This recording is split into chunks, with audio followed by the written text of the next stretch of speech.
boop, beep. Do you hear that? That's my impression of a drone. It's my impression A droid? of A drone? droid. Yeah, that guy. Not a drone. My impression of a drone is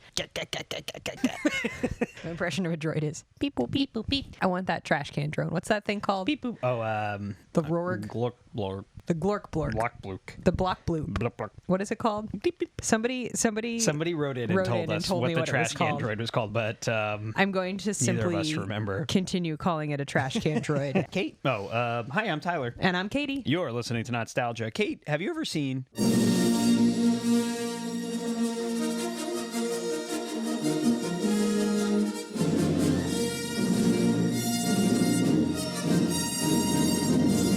Star Wars The Empire Strikes Back? Beep, boop, beep. Yes, I definitely did. Mm-hmm. You and I watched it on, I think we referenced this before, the tiny TV. A small 10 to 13 inch TV. Very small, and it had a VHS slot. How did we connect Maybe a it was a DVD player DVD to slot? it? I think it had a DVD built I in think it was because a we watched DVD this. slot. I can tell you for a fact we watched this on DVD. I bought the Star Wars DVD trilogy set that included the second discs for each movie that had the laser disc transfers of the movies so that they wouldn't have changes because I always had this problem. Blah blah blah. So the point is, on that small TV, they also had black bars on the top and the bottom to properly frame the movie. So approximately the movie how was tall was the approximately the movie? size of like a postage stamp, like one of those big high quality postage stamps, like a big one, like a commemorative stamp. Yeah, I was thinking maybe to be more generous, it might have been the size of a slice of cheese you get at the lunch meat counter at the grocery store. Yeah. Yeah. So I don't think So I've ever seen this on the big screen. You didn't really watch it. What do you remember about this movie, the second movie in the original trilogy? You know, I feel like I'm saying this a lot lately, but we probably made out during it. So I don't know what memories I have. No, I have some memories. Yoda is there, little green guy. Yep. Frank Oz. Little green freak is running around. Yep. He trains Luke on his green planet. And Luke's like never seen leaves. That's crazy. That's a good point. Like, not only does he have to learn how to become a Jedi Master, but he has to contend with like the biodiversity of Yoda's planet. Can I tell you, I didn't think this was interesting enough to actually write in the notes, but I'm going to tell you out loud right now. The set they built for that planet, there's a whole section of the production of this movie where it's all about how everybody was getting uncomfortable or getting injuries or whatever. And then suddenly in the middle of this, it just says, and the set for Dagobah was constantly covered in mineral oil, which made Hamill uncomfortable. But like, physically uncomfortable how? Like, did he, like, Carrie Fisher had an allergic reaction to some of her makeup, but like, I don't understand. Was he just like, ew, this is too wet? Like, yeah, what did he emotionally uncomfortable. I don't know what he meant. Yeah, I don't like these wet mineral leaves. Oil. So he goes to Dagobah. He goes to Dagobah. He trains. He lifts some balls, floats upside down or something, and then he asks Yoda too many questions, and Yoda simply just dies. That's what I remember. Yoda does not die in this movie. He doesn't die in this one? Okay, that's next. That's the next one. But he does ask Yoda a lot of questions, and Yoda's like, I don't know. Think about it by yourself. And excellent then, Yoda. Doing absolutely none of these simple things everyone in the world does to do a Yoda impression. What is it? Hold on, let me see. A Yoda. Here's my real Yoda impression. You ready? You ready? It's one of the most easy to impersonate. I'm gonna do it right now. Characters ever invented. I'm gonna do it. Yeah. Stop laughing, because if you laugh, I'm gonna laugh. I'm ready. Okay, here I go. I couldn't do it. No, I'm doing it. You ready? Yeah. Katie's crying. Guys, I just want you to know she's in tears right now. Think about it. Okay, here's what makes a good Yoda impression. You have to go, You have to make like a yummy sound. And then you have to say your words in different order. Because English is not Yoda's first language, and he had to work hard to learn it. Because he probably speaks some kind of like Dagobah language, Dagobese. Okay? There's probably no plosives in it. It's a very mature and thoughtful way to think about Yoda's syntax. And then you got to just get yourself in the headspace of that little green freak, and you got to do this. I'm trying so hard. Okay. Oh my god. Stop laughing. It doesn't help. I don't know if this. I hope the mic stopped picking this up, but my computer is making a jet engine like fan noise. It sounds like what's the one that Krista McAuliffe was on? All right, do your Yoda, please. I can't live like this. Oh my god. Oh my god. yummy Don't sound. laugh. Do your yummy sound again.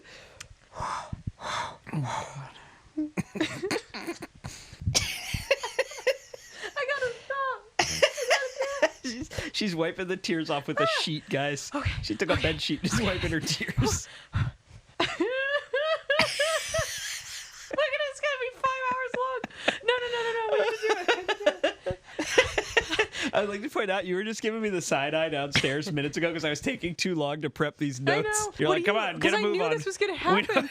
We don't have all day. What do you want me to say? Here we are. What do you want me to say? Oh, I had to say, I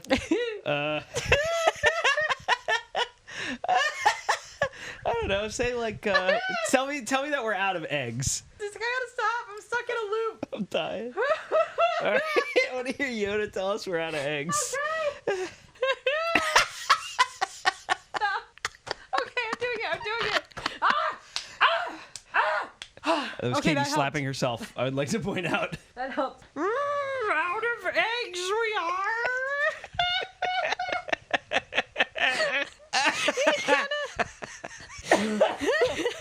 Was that good? That was really good. It was Kate, like kind of like Gonzo, but also like Larry David.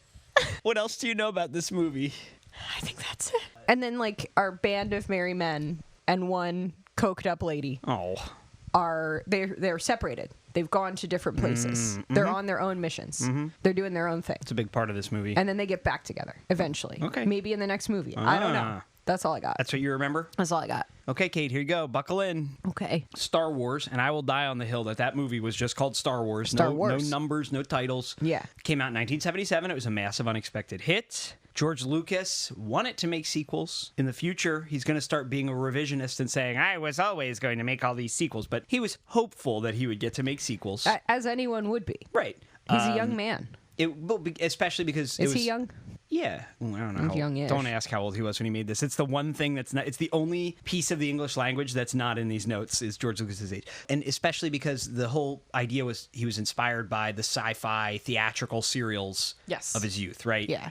But he was not like confident it would be a hit. And the general mood around it coming out was like, this is probably not going to be a hit. Kind of weird, George. Yeah. Comes out, big hit. So he's like, woo, good. I get to make those sequels. As sort of an insurance policy before the movie came out and was a hit, George Lucas hired author Alan Dean Foster to write a script for a sequel that would be inexpensive to film. Like he was basically going to say, like, in case the first one came out and then didn't make a ton of money, he was going to go present this idea of a cheap sequel. This is cheap. Yeah. We can make it in the forest. Like limited locations, right, not big set pieces. Yeah. And interestingly, that author, Alan Dean Foster, was the ghostwriter for the novelization of the first movie. Oh, fun. Which came out, I learned this doing this note, in 1976, before the movie came out. Whoa, crazy, Alan Dean. As a kid, my brother had always told me, confidently, incorrectly, that George Lucas wrote all the Star Wars movies as books first, like before they became movies. And I always, once I got a little older, I was like, that's not true. And that does seem like something an older sibling would tell you. I think he an older sibling. He wasn't lying intentionally. He thought that for some reason. I think this is why he thought that. He must have somehow along the way heard that the first movie's book version came out before, and they were credited to George Lucas, even though they were really written by this guy, Alan Dean Foster. So anyway, once that movie did come out and made lots of money, Lucas did not need to skimp on the budget for the sequel. So that cheap idea by Alan Dean Foster instead was turned into a novel called Splinter of the Mind's Eye, which is the first ever Star Wars novel that's not based on one of the movies and creates what is now known as the Star Wars expanded universe. There ended up being, like hundreds and hundreds of these type of book, extra comics, books, whatever. Yeah. Anyway, also in between the first and second movie, Kate, CBS made this thing called the Star Wars Holiday Special. I saw that. It was great. It was actually a lot of fun. I loved it. Very fun to watch. I had a great time. And if you don't like it, I think you need to watch it again in 2025. Maybe. Or 1943. Yeah. Either one. Well, we're really not just trying to be... I'm not trying to be contrarian. I really am not, because we had fun. I hate most things. I really liked the Star Wars Holiday Special. I think you should check it out. It actually was pretty fun to watch one time. Yeah, I'm not going to watch it again. That was 1978, right? That was the only real thing in between these two movies. So Lucas gets started putting together the sequel. He decides to fund the movie himself with the money he made from the first movie and a big loan from a bank, instead of doing what you normally would do and get your budget from a movie studio. Interesting choice, George. Well, 20th Century Fox was a little grumpy that they gave George Lucas so much control over Star Wars the first time around, because we talked about this in the episode we did on the first movie, but they didn't foresee it being a big success, so they were willing to give him more than they will ever give just were like, Georgie Porgy, do whatever you want. Go to the desert. We don't care. Like, just recently, Ryan Coogler was able to do sort of a small version of this himself with Sinners, but that's like the only time I've ever heard of that since Star Wars. Good job, Ryan Coogler. So the deal he was able to make for the second movie with 20th Century Fox, because he owned so much of Star Wars, was that they would have absolutely zero creative control over the movie, which is like, that's very unusual for like a big blockbuster movie like this. Okay. They were like, we got to make a thing that we can sell toys for. Yeah, most of the time the studio is going to come in and say, you can do this, you can't do this. Screw the story. Correct. So we instead, want merchandisable items. He gets to do whatever he wants. So good for George. Mm-hmm. It's in that I wrote the word for word, good for George. And then I wrote big boy behavior. Ooh. Because remember, you kept saying he was being a little boy. He was being a little boy. The holiday little boy special, during the holiday special. Anyway. That actually is big boy behavior, George. Good job. Okay, so this George, if you're listening, pour yourself a beer. This time around, Lucas knew he wanted to be less directly involved. He got ulcers and stuff during the first making the first movie. Too much he investment. Was stressed out, and he's a control freak. We talked about, I think in the first episode we talked about, he would be arguing with the lighting crew because he would want to go do the lights himself, and he wasn't trying to be a jerk. It was like the indie film thing. He wasn't used to such a big set, so this time he's like, I'm not going to be the director of this. I'm not going to write it myself, and I'm not going to direct it. I'm just going to oversee it. I'm not even going to go to set that often. So for a writer, he hires Lee Brackett, a woman who is an extremely prolific science fiction novelist in the 1940s. Good Lee for Brackett Lee. has an interesting, really interesting story. And get it, big dog. If you look at any of Lee Brackett's novels, they have the type of cover you picture, kind of like what Kurt Vonnegut talks about. Just crazy women in tight space suits, silly pulpy 40s and 50s stuff. She also Lee Brackett co-wrote the screenplay for The Big Sleep, the classic noir movie. Anyway, interesting character. Good job, Lee. So Lucas and Brackett worked together on story ideas. They said they had a meeting, and then Brackett goes off and writes the screenplay. But at the time of her hiring, she was terminally ill with cancer, which George Lucas knew, but her sci-fi experience was so valuable he wanted to hire her anyway. And I couldn't find information of did he read her when he was a kid or what, but she was dying. She's not going to live to see this movie. Damn. So right after submitting her draft of the script, she pretty much dies right away. And George Lucas then has to revise the script himself, which he kind of didn't want to do, but she's dead. What's he going to do? She died. Yeah. And it's not that he hated it. He's not revising it because he didn't like it. It's just you always revise the first draft of a script. He would have given her notes and had her revise it if she had lived. So anyway, so you have this first draft by Brackett, now this new revised draft by Lucas, and he still doesn't want to be the main credited writer, so he gets one more writer to finish it, a guy named Lawrence Kasdan. Kasdan is kind of interesting. He wrote the screenplay for the movie The Bodyguard. You know, The Bodyguard? Oh, yeah. I Will Always Love You. Yeah. He wrote that in the mid-'70s. It doesn't get made till 1992. But he's this guy who was trying to sell that script, and it was well known all through Hollywood. It wasn't considered bad. It was having trouble getting made. We're just not going to make The for Bodyguard whatever reason. This year. Yeah. So he's this known quantity in Hollywood, and Steven Spielberg had recently hired him to work on Raiders of the Lost Ark, along with George Lucas. And so Lucas saw how well he was doing working on that, and he's like, oh, well, will you finish my second Star Wars movie? So he does. So Kasdan is the guy who finishes the script. For the director, Lucas considers a lot of people. There's enormous lists of people he goes through, but finally he settles on this guy named Irvin Kershner. Kershner, in the 1950s, was hired by the U.S. State Department to make propaganda films in Iran and other countries. That was a thing the State Department did. You know how foreign policy is supposed to be, you gain soft influence places to prevent future conflicts, and it makes the world a better place for America and elsewhere. You know that whole idea of you want your pro-America influence abroad by being nice and doing things that are helpful. Yeah, I remember that idea. Yeah, he was doing that. Anyway, after that gig, he comes back to America and directs a bunch of movies in the 60s and 70s. None of them explicitly sci-fi, though. I find interesting. This isn't really in his wheelhouse. His movies have titles like The Flim Flam Man, you know, but he's very technically skilled, which is what George Lucas wants. He knows how to make a movie. For the cast, the whole gang is back. Mark Hamill got in a really bad car accident that left his face permanently scarred just before doing the holiday special, pancake makeup. When we put up our little holiday special social media video, a lot of comments when you say, why does Mark Hamill look like that? All immediately are like, well, he was in an accident. So they really did have to make him up extra for that. But they decide for this movie, they want to explain why he looks different. So they write a scene right in the beginning where he gets attacked by a snow monster. Mark Hamill and Carrie Fisher, when they agreed to make this movie, signed on for several more, beyond the one more that they're going to make soon. They understand that money is green. Yeah. Harrison Ford, though, even though he's still like brand new, he was a carpenter like a week before being in Star Wars. He's like, I'm not doing that. So he refused the multi-movie contract, which I find interesting. In the next movie we'll talk about when we watch that one, he insists they kill him, and they don't want, George Lucas doesn't want to. Like, he wants to get out of this, which is so funny to me. Like, he just thinks it's like kind of silly, I think. New noteworthy additions, as you mentioned, Yoda. Voiced and puppeteered by Frank Oz. Love it. Of the Muppets. And about 4 months before this movie came out, Mark Hamill appears on The Muppet Show to do sort of a cross-promotion. And it's a really good Star Wars-themed episode. C-3PO and R2-D2 are there as well. The other new addition to the cast is not the cast, the characters is Lando Calrissian, played by Billy D. Williams. Nice to add an African-American man. He's the first black character in Star Wars. And it's funny, he was like, this is a token character. And George Lucas was like, no, the character wasn't written to be black. And you're like, probably was.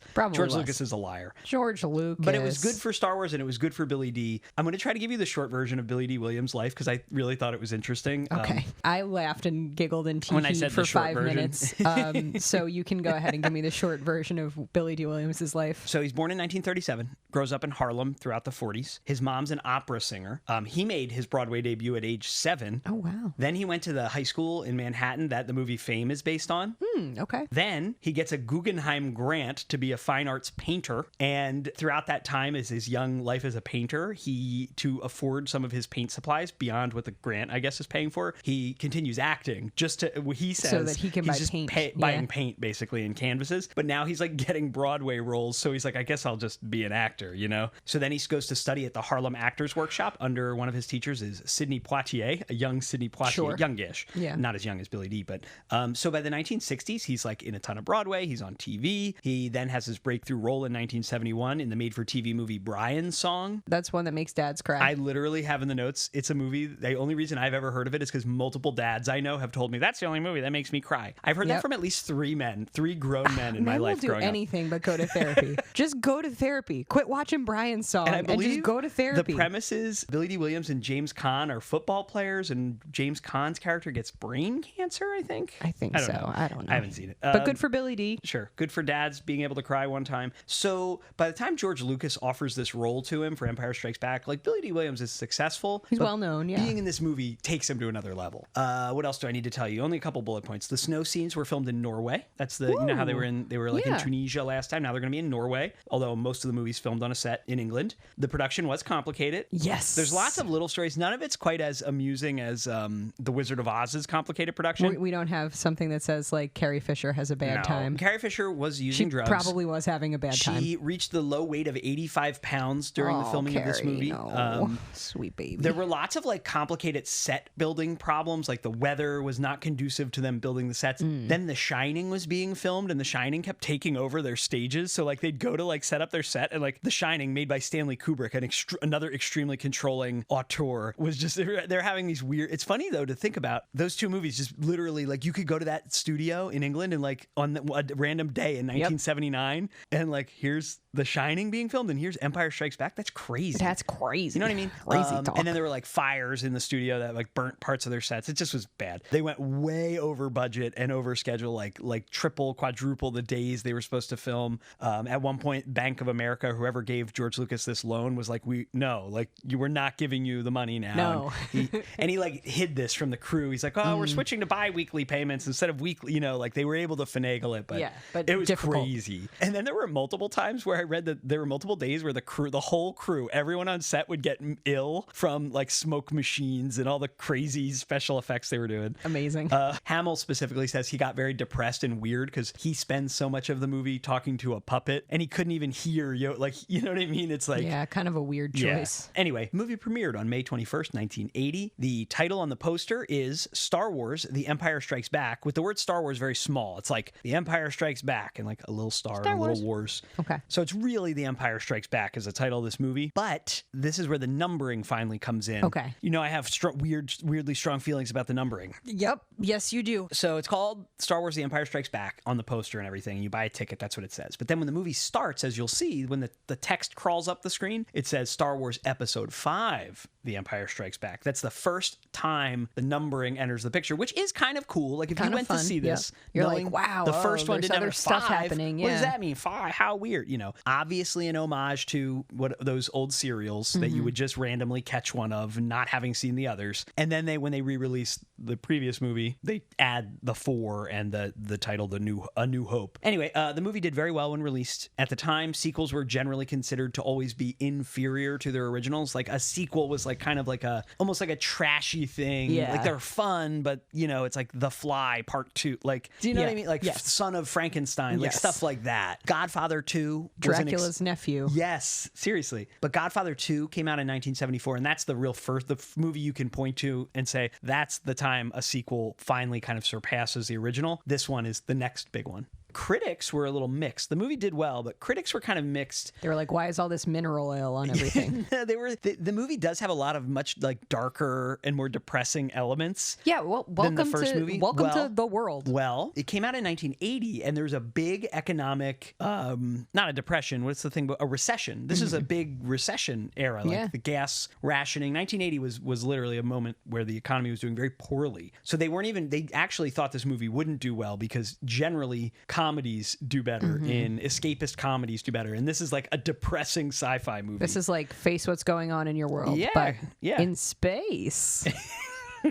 and they, especially the critics that were critical, were like, well, the first movie is like very campy. It's like such a throwback. And they're like, now they're introducing, a bit more maturity, and does it belong here? But of course, it's been reevaluated as usually being considered the best of all the Star Wars movies. Oh, really? I'm about to watch the best. Well, don't remember you think Dante. You think it's going to be better than the holiday special? I don't know. Remember what Dante and Randall had to say about it? No. Well, life's a series of down endings, Kate. And the cliffhanger ending is obviously meant to be resolved in a sequel. Another thing critics had a problem with, it's like not a standalone movie the way the first one really is. And of course, the financial success of this movie allows them to get to work on that right away, which we'll talk about the next time we visit the Star Wars universe. But now we're going to kick back and watch. Watch it, we will. A water, you will get me. Yeah, please give me some water. I'm very thirsty from all the cackling I've done. Can you do Miss Piggy real quick? What would Miss Piggy say if we're out of eggs? Kermie, we're out of eggs. I'll kill you.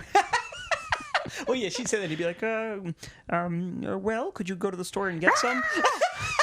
Han! Yes, Your Highness. I thought you had decided to stay. Well, the bounty hunter we ran into when Lord Mendel changed my mind. Han, we need you. We need? Yes. Well, what about you need? I need. I don't know what you're talking about. Probably don't. And what precisely am I supposed to know? Come on. You want me to stay because of the way you feel about me? Yes, you're a great help to us. You're a natural leader. No, that's not it. Come on. Come on. You're imagining things. Am I? Then why are you following me? Afraid I was going to leave without giving you a goodbye kiss? I just assumed he's a Wookiee. I can arrange that. You could use a good kiss. What do you think Yoda is? Like, is he just a guy? And he's got a specific species. I mean, we now have Baby Yoda.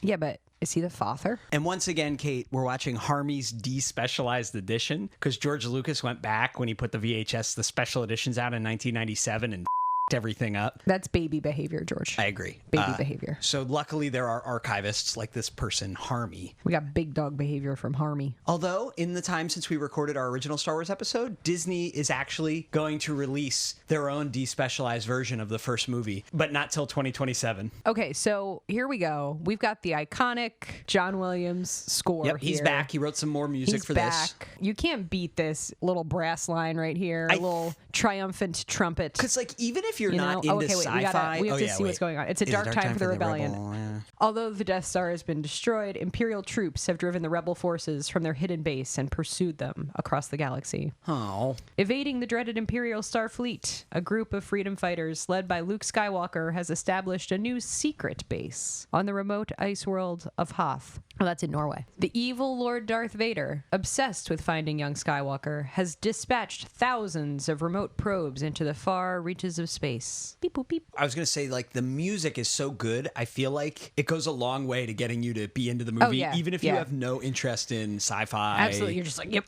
yeah. Gimme. It's just good. It's just good music. Just darn good. Hot take. Hot take. John Williams is a good composer. This is upsetting, though, because the first movie ended, it seemed like they did it. You know? Everyone but Chewie got a medal. We've all survived the election of 2020. And Now, if anyone listening is upset by that rhetoric who likes Star Wars, just delete your podcast app right now. Don't even follow me or any other podcast. Get out. Get out. You missed the whole point of Star Wars. You missed the whole point. I'm gonna beat you up. Wow, look at that thing. That was amazing. Little drone blew up on. Beep, boop, beep. All right, this is how you know it's an evil drone. It's not cute looking like R2-D2. It's very sleek. The practical effects in this are very good. Yeah, we just saw some cool stop motion. Yeah. And now a big puppet. So here's Luke Skywalker engaged in some kind of like guerrilla warfare patrol. Because this is their secret base. This They're is their hiding secret out here. base. They have to do these scans for drones, I guess. What is that thing? I always forget tauntaun? what's what. There's that's a tauntaun. This thing's a wampa. This is a wampa. The bad guy. The Bumble. Okay, basically. so look, he got attacked by the abominable snowman from Rankin Bass's Rudolph the Red-Nosed Reindeer, and now his face is all up. Yes, but he is riding a tauntaun. Okay. He's a handsome fellow, this Harrison Ford, isn't he? It's just he just took his hood off. It's just not right or fair. And your mouth hung open. Your jaw unhinged. Like mere months ago, he was working on your cabinetry. Years ago now. He was cleaning house, I bet. Did you have you seen that post that goes around the internet? One of the musicians from the Mamas and the Papas went to go see Star Wars when it first came out and was like, "That's my weed dealer." She had no idea he was in it. Amazing. There's Chewie. We got the whole gang's here. We got Chewie. There's Princess Leia. Princess Leia. Chewie, I guess, is off from hanging out with his family. They're back from Life Day now. Look at Princess Leia's cute little winter ensemble here. Mm-hmm. She does look very cute and very cozy. See, Carrie Fisher's got cute little breed. All right, so we've mentioned Jabba the Hutt. Han Solo is now a fully dues-paying member of the Rebel Alliance. Yes, but he has to go pay off his gambling debt on a little side quest. Sometimes you have to. Sometimes you did a little too much DraftKings. Here he is having playful banter with Princess Leia. Ooh.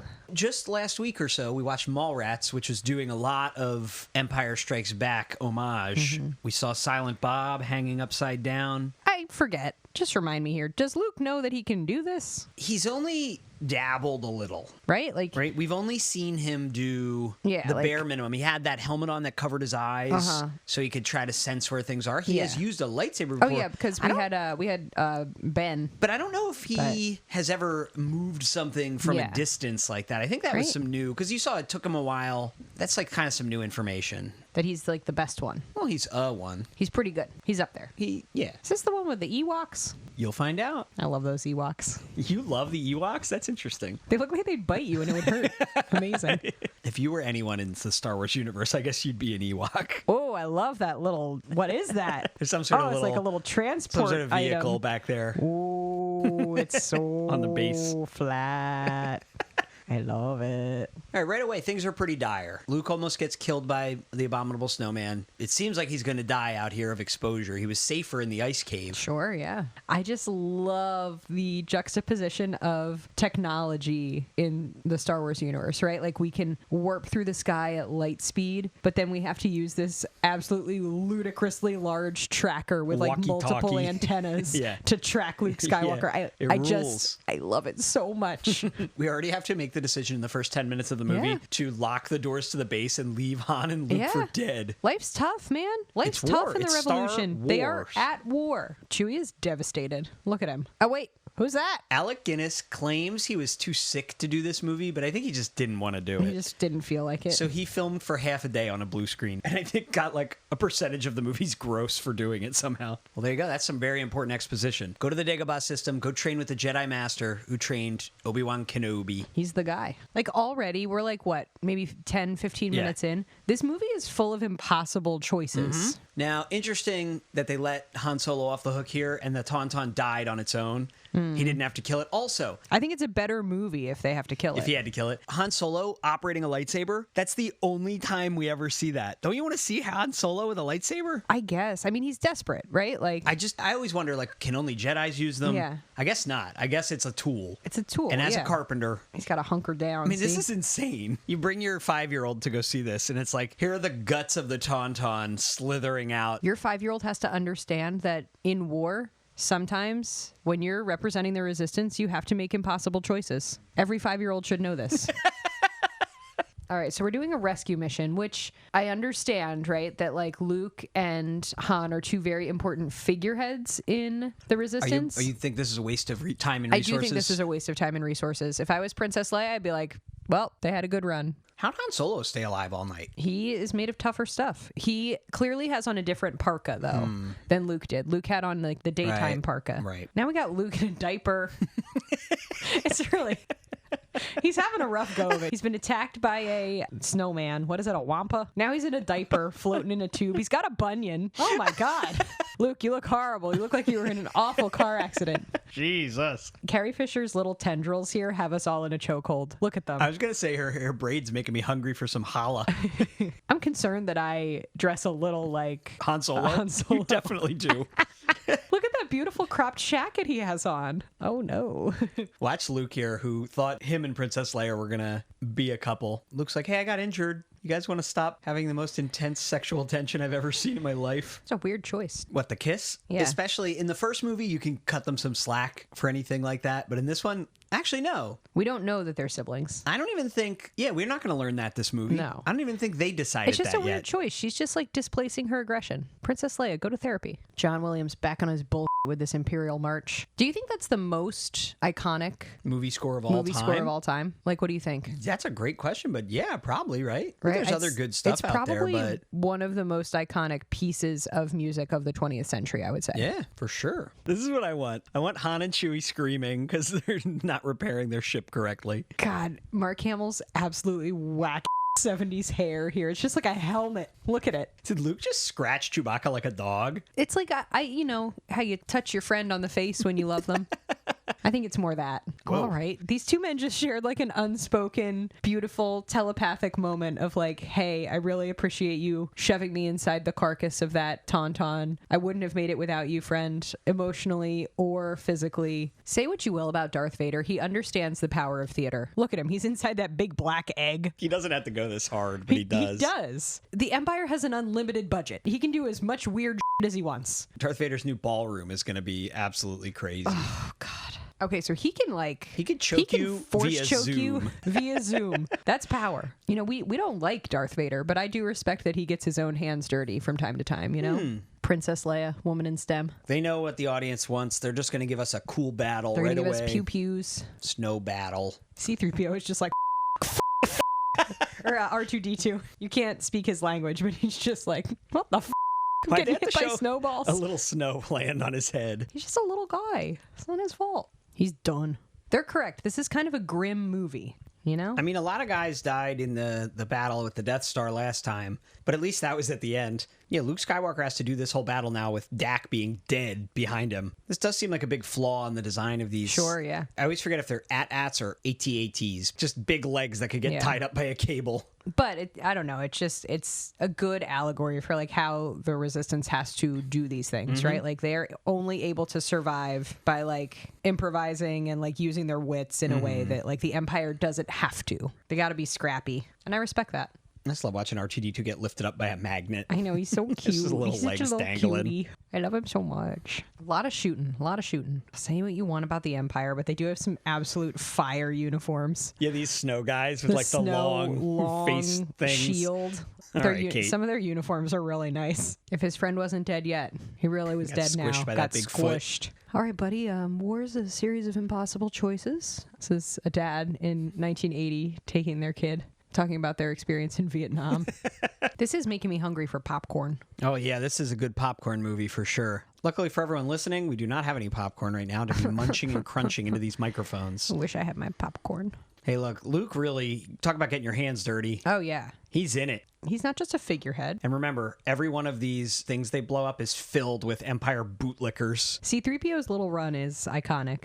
Yeah, I guess Darth Vader's personally coming down here to the base because, like, he was embarrassed by this crew in the last movie, you know? Very personal to him. Not one person could have turned around and gotten off a hip shot at Darth Vader. Who's walking like 10 feet behind them. I love R2's little whistling sounds. I don't know what it is. He's so appealing. Very endearing. He's such a cutie pie. Don't worry, R2. We're not going to the rendezvous. My mentor's ghost told me to go somewhere else. I just love seeing the Empire get destroyed, just absolutely wrecked. It's amazing. Han Solo does not need anyone interrupting him right now. He's very busy Yoda's so cool. He just lives on this swamp planet. Haven't you always just wanted to be by yourself on a swamp planet? Very no one Shrek-like, bothering you? yeah. I guess he is sort of the proto Shrek. Green. Talks funny. Funny little voice. Lives in a swamp. Wants to be left alone. Full of wisdom to impart. This is another one of those things where, like, Yoda is so ingrained in culture, it's hard to imagine this. But imagine if this is the first time you saw Yoda. It's like, it's a nice expectation subverting thing. It's like, who's the guy that trained Obi-Wan, the best Jedi we know? Yeah, it's this little green freak.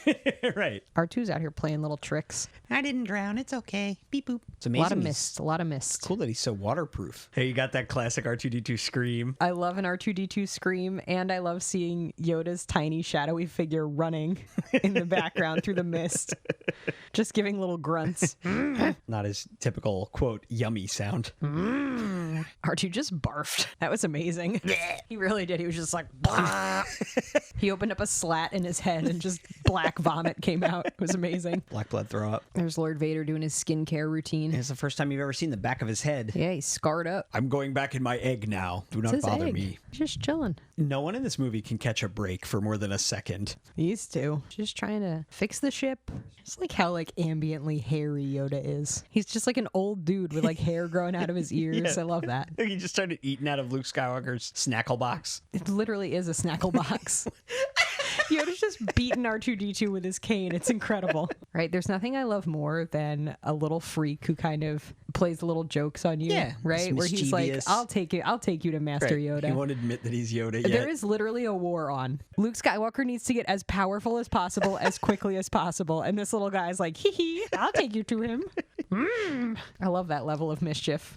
Will risk the entire Rebel Alliance for the bit. Well, it's like, look, I know I go on this rant all the time, but like, you are not meant to watch these movies in the number order that the numbers are now that they've made so many, because you would know who Yoda is. The whole fun of this. Yes. It ruins this whole little joke if you know who Yoda is, you know? Just watch stuff in the order it came out, guys. That is the way it is intended to be seen. But wouldn't you argue that Yoda is so enmeshed in the cultural milieu that you're like, oh, that's Yoda. That's true. I know that guy. I know who that guy is. Yeah. Leave Princess Leia alone. She is doing her STEM tasks. Darth Vader is not doing a George Bush mission accomplished banner here. He is like, no, scorched earth, destroy that asteroid. Oh, there's another little cute robot on the ground. Darth Vader had to just like step over it. There's just a little droid. Oh God, he was so cute. Before I saw the little droid, I was going to talk about Darth Vader's cape, but I was distracted. This is one of the big reasons I needed to show you the despecialized edition. They fixed this Emperor later. He looks awful. I love it. It's so weird looking. His eyes are not so good. Look at Yoda's little house. It's so cute. It does look cozy. Kind of Hobbit-like. Just a little snuggly hole. Lives in a tree. How come R2-D2 has to sit outside? He can't fit. Luke can fit. It's not accessible, I don't think. Yoda basically lives inside a giant meringue. Yoda just doesn't feel like it. He's like, no, too reckless, too old, too annoying. I don't want to. I'm enjoying living in exile in a hole. He's just happily resting in this little adobe hut, you know? Living inside his little Pavlova. Yoda's a very convincing puppet. He's very expressive. He is. He's real cute. All right, so they're just carpet bombing this asteroid. Yeah, they're absolutely going nuts. It's just uncomfortable how attractive Harrison Ford is. All right, we get it. All right, just he's got welding goggles on and he's making that look hot. It's not right. Like a year later, he's going to make Indiana Jones. What the hell? One of your classic shake the cameras. I love when they shake the camera and they're like, oh, stumble around a little bit, guys. So now they're like, all right, Luke, you got to get yoked. You got to run, flip with Yoda on your back. You got to climb the gym class rope. Just imagine if you had Yoda as your personal trainer. Just get on my back. On your back, whispering in your ear. Do some parkour. Pretty intense training regimen. Got to get physically strong. Got to practice your mindfulness. Got to use the Force. Got to carry a little guy. Yoda's little baby Bjorn there that Luke Skywalker's been carrying him in. It looks just like a pair of pants, doesn't it? Look at it. So now Luke has to go in this hole that's full of the dark side of the Force. Why? He's got to confront it, Kate. Men will do anything except go to therapy. They'll run around with Yoda on their back. Here's Luke trying to confront his shadow self. Very Jungian. A lot of reptiles in the dark hole, you know? Just like Earth reptiles, though. Yeah, just regular like reptiles. Snakes and like, what was that? Like a bearded dragon or something? That was like a monitor lizard, maybe. There was an iguana earlier. Your dad said he owned an iguana. Crazy, right? I've known your father for like 15 years. Sometimes he will drop the craziest lore upon me. The best one's when he tells you got bit by a monkey. Yeah, I'm just like, I did not know that you owned an iguana for several years, that you got bit by a monkey. Like the monkey was at a pet years. store. Oh, okay, so here's the symbolic fight between good and evil, son and father. You don't think, well, hey, son and father, hold on. We don't know that that's his father. How could Vader be father? Mm-hmm. Dang, he cut his head off. Yeah, straight up. He literally decapitated Darth Vader. He was Darth Vader. Toot, toot, toot. Mark Hamill always has this kind of like wall-eyed look about him, you know, where he's like, whoa, got those little bug eyes bugging out. Who's that? He's just some guy. I've got to tell you, the Empire doesn't feel very inclusive, but then all of a sudden there's like a bug person, and you're like, what? Who are you? It's usually just British guys. Yeah, it's like a bunch of British guys, one black guy, and then a bug. A bug. And you're like, is this bug the diversity hire? Look at all these guys. This is quite a crew. First of all, look. Oh, hey, I know who that is. Thank God you saw that cartoon. Boba Fett.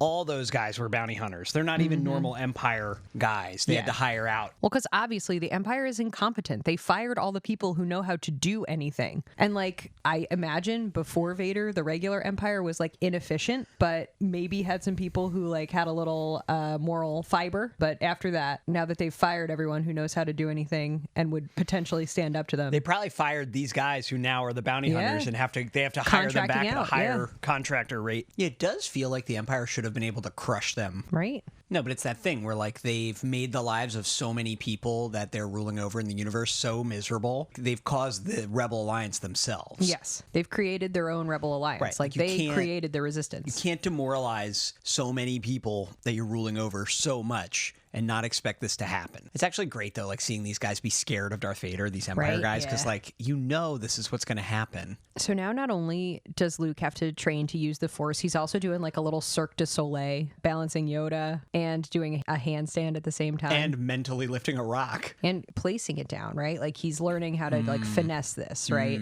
R2, do not interrupt. Honestly, I like how much time we spend with Yoda, right? Because like this could have just been like a Rocky style training montage, you know? But they didn't do that, and I appreciate that. Luke's got cute little pants on right now. Those are cute. Kind of got like a cute little tank top too, you know? I think I could wear that look. Little high neck tank top on Luke Skywalker. I'm here for it. Yoda, close your mouth. You look like Katie watching Harrison Ford. Damn, Yoda poked Luke and said that he was crude matter. It's honestly a beautiful phrase. Love it. Love it so. Vaguely Shakespearean, right? Luke's got like a good 70s arm going, you know? What? A good 70s muscular arm, like you know? like a realistic, attainable... realistic musculature on Luke, you know? He's not like juicing. You can tell he's done like a couple push-ups. He's been working out. But you're not like, holy that's not even real. Got like a good wiry physique. We'll have to see what you think of Carrie Fisher in a metal bikini in the next movie. Oh, Carrie. Oh, John Williams and a French horn. Name a more iconic duo, you know? You think E.T. and Yoda would hang out? I just like that this is completely gratuitous on Yoda's part. Like, he did not have to do this, but he was just like, you little let me show you what I can do.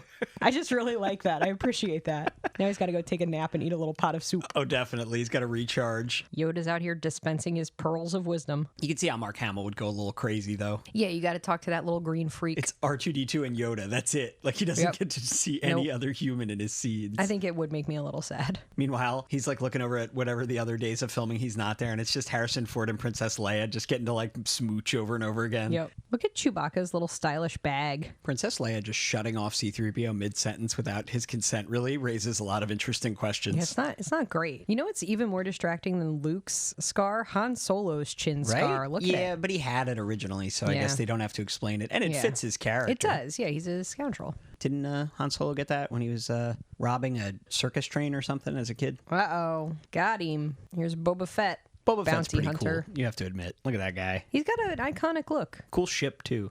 Now, remember, earlier we were saying, 20th Century Fox doesn't get to dictate anything in the movie, right? And your thought was they would just want more toys. George Lucas owns the toy rights, so maybe he might still be motivated a little by toys, It's a cute little terry cloth outfit he's got. Yoda or... Both. Yoda's wearing a kitchen towel. He's so cute. Remember, war is a series of impossible choices. All right, he can go try to help Han and Leia, or he can stay and train.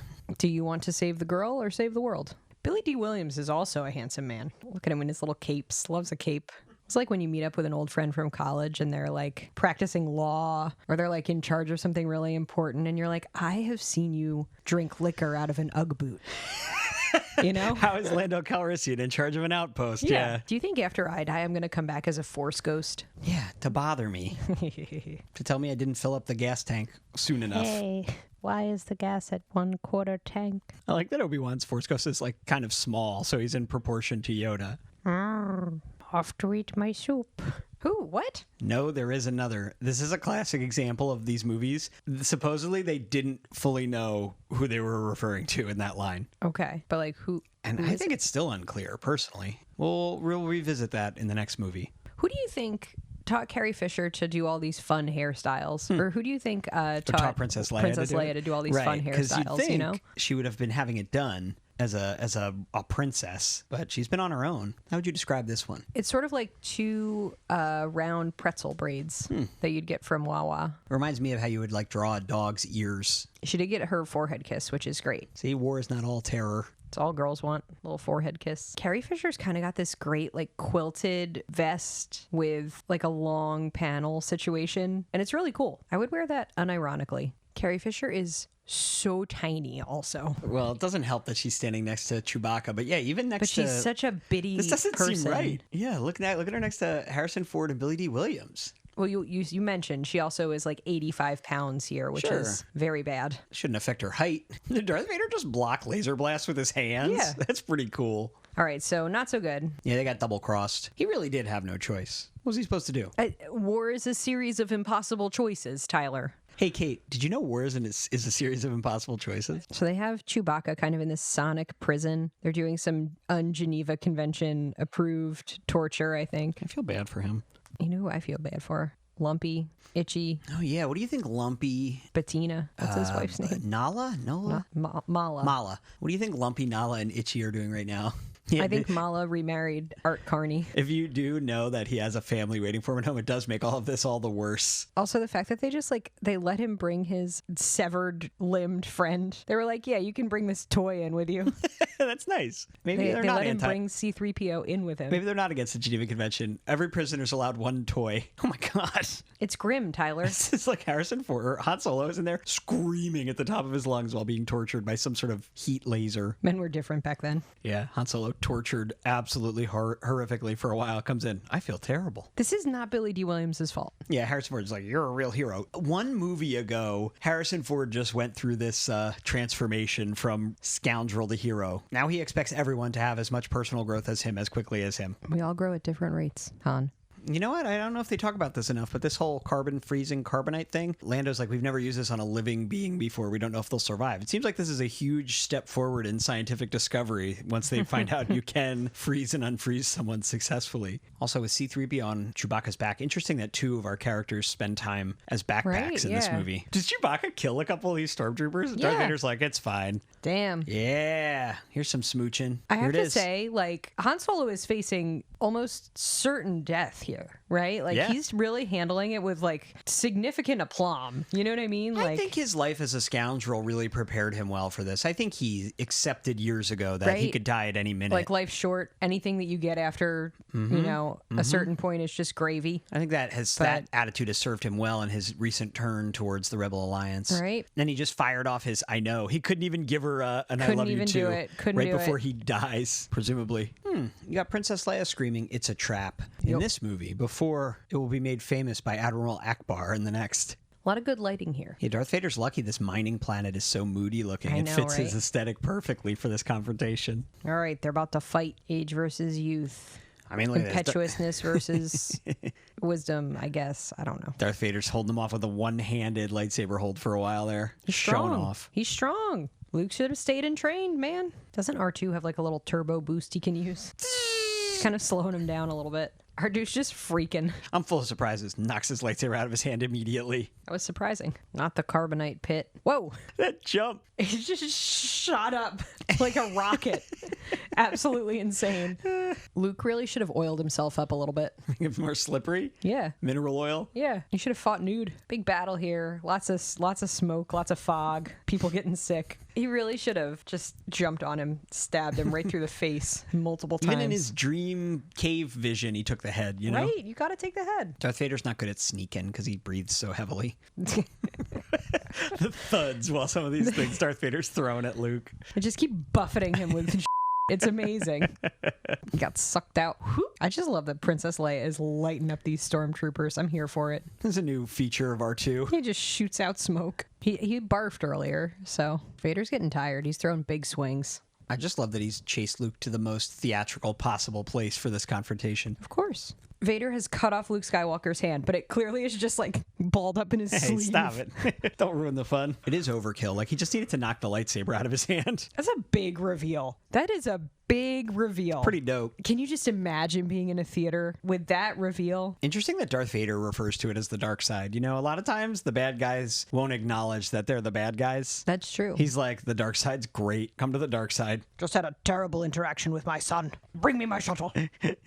It could have gone much better. He wants to go no I'm contact. very upset. I thought he would come to Thanksgiving. All right, so we have found out that Leia's got a little bit of that dog in her. Is that what do you think he couldn't have communicated to just anybody? You think she had to be I think she had to have a little force sensitive? A little bit of the force, right? She heard him and kind of like was able to triangulate where he is. Then is she the other? No, there is Maybe. another. That would be cool. They don't really ever let her live up to that potential if that's the case. She doesn't ever. I don't think she ever gets to do a cool duel. That's sad. She was the first person you see after they say there is another. But again, I really don't think they had a plan here. I will say, as much as I love this stuff, I'm getting a little fatigued. Okay, it's kind of long. Yeah, this is like a long kind of meandering. There's a lot going on. We just had a big reveal. I'm ready for the movie to end, and I know it will soon. Like this final little conflict of like, they've escaped, but not yet because they haven't done hyperdrive yet. This might be too much of a good thing. All right, so they've combed Mark Hamill's hair into even more of a 70s bowl situation. He's got his fake hand. I know he's in like the equivalent of a hospital gown right now, but it's not a good look. In a movie with a lot of good looks, this is not one of them. And it's like the last thing you see of him. Our crew still fractured. We're sending Lando and Chewie out to go find Han, who is frozen in carbonite, missing. Well, he's going to Jabba the Hutt. We know he's going to Jabba the Hutt. We got 2 robots, 2 humans together. That's it. I mean, what a deeply unsatisfying ending. Right? Yeah. Very non-traditional storytelling in that way. Yeah, definitely very... But serialized. Yeah, absolutely. You know? Right? Like, it has to continue into the next one. But isn't life like deeply unsatisfying? You're doing the Clerks bit now. Yeah, that's what that's what Dante says. Yeah. That's what life is, a series of down endings. That's literally what he says. Me and Dante. All Jedi has is a bunch of Muppets. A Jedi must have the deepest commitment, the most serious mind. This one, a long time have I watched. All his life has he looked away to the future, to the horizon, never his mind on where he was, what he was doing. Adventure, excitement. A Jedi craves not these things. You are reckless. So was I, if you remember. He is too old. Yes, too old to begin the training. But I've learned so much.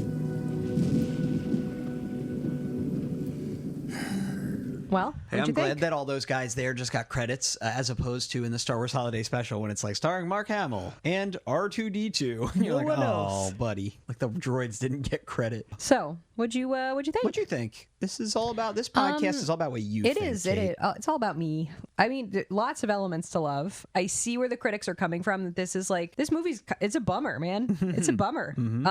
But I love it because life is a bummer. Yeah, I don't know. I feel like it's a very solid second iteration. I think there's a lot of elements to like really enjoy, right? Where like he's on Dagobah, he's doing all this crazy training stuff. That's really fun. Just Yoda's so cute. He's so great. They let Yoda do a lot of little comedy, which is fun. Super fun. Love that. Good battle scenes, fun battle scenes, very different locations and planets, which is cool. Loved the mineral oil. Thought that was a really good choice. Costumes are fun. Mm-hmm. Music, obviously, total bangers. How about adding into all of that other stuff? Han Solo and Princess Leia get to have like a Spencer Tracy. Oh yeah, that. Yeah. What's her name? Hepburn Tracy kind of like, snippy. Yeah, like snippy love. Yeah, I'm into it. Yeah. I didn't. It was long. I think you could cut maybe like 15 to 20 minutes. Yeah, I think though if you were itching, if you were like dying to see new Star Wars at this time and this came out, like every extra minute is great. Sure, you want to spend as much time in this universe as possible. Agreed. We're in a glut of Star Wars stuff now, so it's a little different. But what about you? Yeah, no, I don't have much to add about what is now considered one of like the greatest genre films ever made. Yeah, I just really enjoyed it. It's the first time I've seen this really as like an adult. I think I have not revisited these movies. Since I was a teenager. Probably the last time you saw it, it was the size of an American cheese slice. That is the last time I saw this. I haven't watched it on my own since then. And we were making out. No, it's solid, but I like that the first movie is self-contained, but also I'm kind of digging this. I'm really curious to see how the third one holds up because I don't have a lot of love in my heart for the third one, but you need it to resolve everything that's happening here. I don't even know what happens in the third one. You know the Ewoks are there. Oh, the Ewoks. I forgot about You know that Ewoks. Yub Nub happens. I loved him. I loved him so much. We'll get to that. It's taken us a while to slowly amble our way through Star Wars. Although I will say the gap between these episodes was caused by me waiting till the holiday season to watch the holiday special. It's been fun. And I think you need a little bit of gap. Lucky for you, there's no holiday special in between. Thank God. 2 and 3, or I'm sorry, 5 and 6. I hate these numbers. What? Okay, well, Star Wars, pretty good. Empire Strikes Back. What's your hot take? The Empire Strikes Back's a good movie. Yep. All right. Bye. The Empire Strikes Back. The Star Wars saga continues. The rebels are there, and I'm sure Skywalker's with them. He will join us or die. The rebel forces battle the Empire and Darth Vader. Join me. Don't make me destroy you. The Empire Strikes Back. Rated PG. Coming to your galaxy Wednesday, May 21st.